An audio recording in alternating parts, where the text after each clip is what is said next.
No dia 14 de agosto de 1995, na vila de Ferreira do Alentejo, no distrito de Beja, em Portugal, Jorge Lota saiu de casa à noite para vigiar seu rebanho, tarefa na qual ele revezava com seu sogro, e naquele dia era a sua vez. Ele dirigiu de carro até o pasto e por volta da meia-noite chegou ao local. Jorge checou todo o ambiente e os animais para verificar se havia algum problema e tudo estava normal. Juntamente com os cães, Jorge vigiava o rebanho, armado com sua espingarda, até que, devido ao cansaço, ele resolveu se deitar ao ar livre para descansar, mas acabou pegando no sono durante esse tempo. Por volta das 2 horas da manhã, Jorge foi acordado com os latidos dos cães e um zumbido estranho que ele não conseguia identificar a fonte. Quando olhou para cima, viu um objeto pairando a poucos metros dele, e então Jorge descobriu que o estranho zumbido vinha do OVNI. O objeto possuía um formato oblongo com cerca de 6 a 8 metros de diâmetro, feito de um metal cinza, emitindo 3 luzes. 2 destas luzes eram na cor amarela e possuíam um formato esférico, enquanto a terceira emitia um feixe de luz azulado diretamente sobre o seu peito. Jorge, assustado, quis sair dali, mas quando tentou se mover, percebeu que estava completamente paralisado. Ao mesmo tempo, ele ouvia um estranho ruído que agitou os animais do rebanho, e seu primeiro pensamento foi de que alguém estava roubando os animais. Após fazer muita força, Jorge finalmente conseguiu se mover e levantou rapidamente para pegar os possíveis ladrões. Mas quando olhou em volta, viu em meio ao rebanho as esferas luminosas na cor amarela que estavam antes presas ao OVNI, flutuando na altura do chão e perseguindo os animais que tentavam fugir do fenômeno. Até mesmo os cães fugiram quando as luzes começaram a persegui-los. Pouco depois, as luzes retornaram até o objeto, se prendendo novamente a ele. Jorge então apontou sua espingarda para o OVNI e o objeto reagiu, se afastando do ponto que estava e indo para centenas de metros mais distante dele. Ao mesmo tempo, enquanto fazia este movimento, o objeto todo ficou iluminado por uma forte luz azulada. Com medo de que o OVNI poderia machucá-lo e extremamente assustado com todo o fenômeno, Jorge fugiu do local. Rapidamente ele entrou no seu carro e tentou dar partida, mas o veículo não respondia.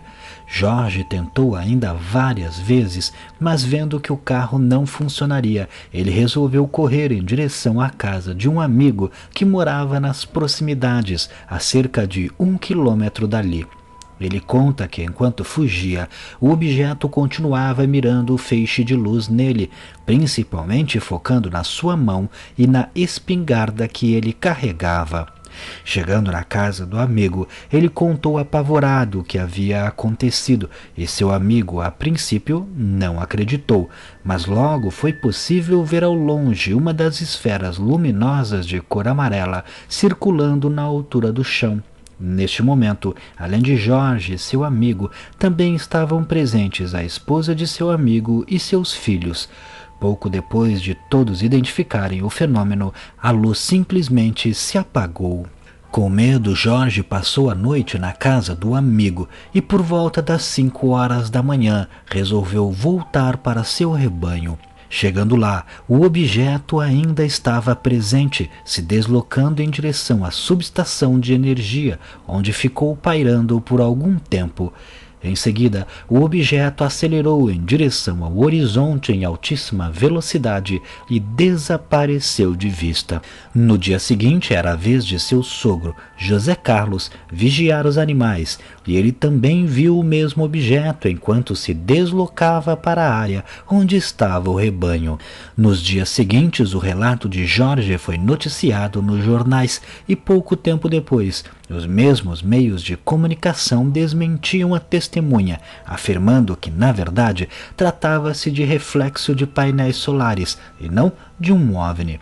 Porém, os ufólogos envolvidos na investigação do incidente e também outros jornalistas não concordavam com as matérias dos jornais e acreditavam no relato de Jorge, justamente por ele ser uma pessoa simples, com pouco estudo e que não tinha conhecimento sobre a ufologia e sobre os relatos de OVNIs, para poder inventar uma história assim.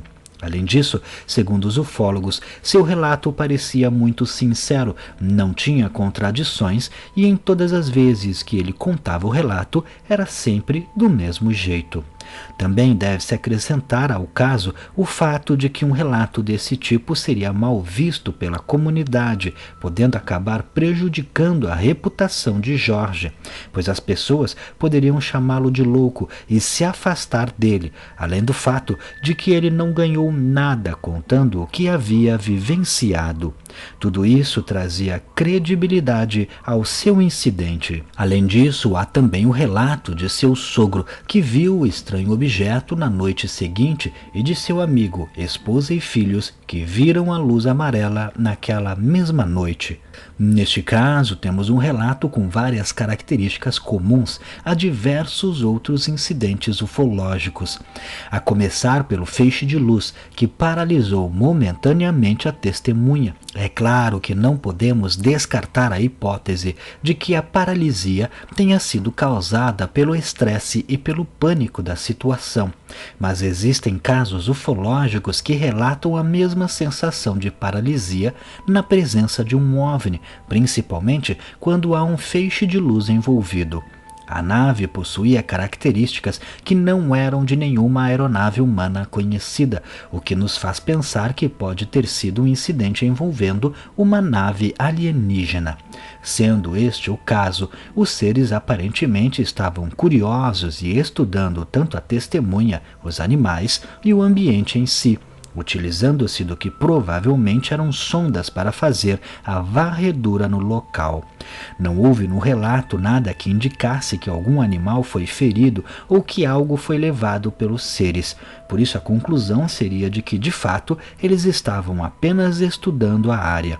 Outra questão que chama a atenção é o fato da nave ter ficado pairando por algum tempo sobre a subestação de energia.